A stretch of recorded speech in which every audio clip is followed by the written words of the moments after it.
one of the programs that I run for businesses, and particularly in professional services, is how to be trustworthy and how to help and how to trust and how to go first and how to risk yourself in order to provoke trust from someone else. So the levers that we've got to create trust are actually much bigger than just time. And the earlier that we can create trust, the closer we will get to those unspokens that will actually determine our own success. Yeah, absolutely. And I think that applies to money and the sort of stuff that we've been talking about, but it applies to people in their career, workplace, other relationships as well. Tell us a bit about what some of those levers are and how I feel like I'm getting a bit of a coaching session here, but tell us about what some of those levers are and what people should be thinking about there. Well, they are very learnable, but you need to understand them, particularly within the context of who you are. So again, in the workshops that I run, part of what I'm trying to do is help people understand what their natural instincts are.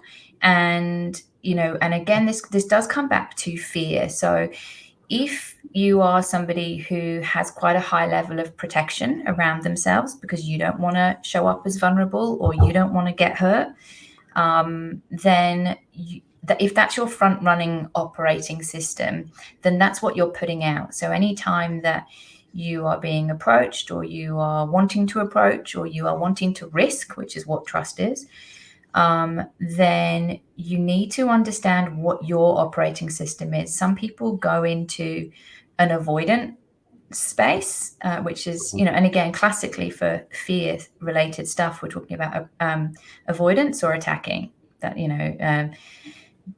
arcing up or running away. So, when we were on the savannas being kind of chased by saber-toothed tigers, we had two options: fight or flee.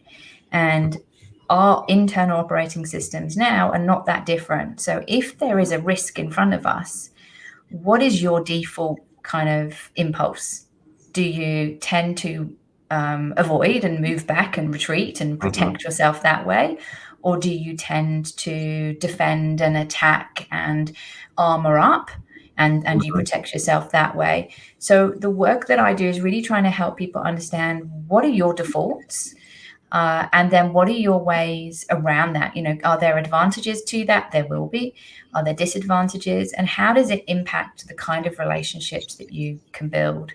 So because we know that, for example, if I took a risk right now and told you something that was, something about something that was hidden about me, something that was revealing, I know that would instantly get you to do the same, because you would suddenly be able to drop some of your barriers because and if we look at dogs, when dogs meet in the park, very quickly one of them will sort of, they might arrive with their heckles up, but then one of them will do something which shows, I can be vulnerable here. I'm going to show you my tummy or whatever.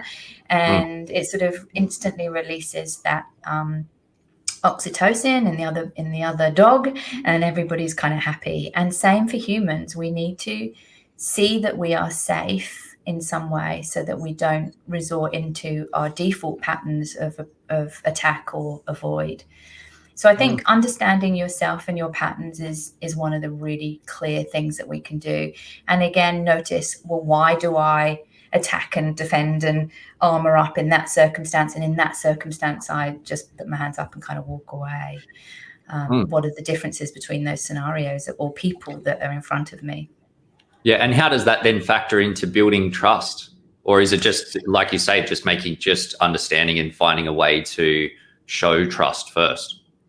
So that is really the mainstay of what trust is. So trust is really the ability that the other person can rely on who you are, that what you're doing or saying is what you're going to do, that what you are showing is credible, that you have got some sort of context behind you, and this thing called intimacy, this thing called relatability, that if I think that you are not going to judge me, not going to blame me, not going to use what I'm about to say against me, then I can open up and be safe. So being in a situation where you want to build trust requires that you go first.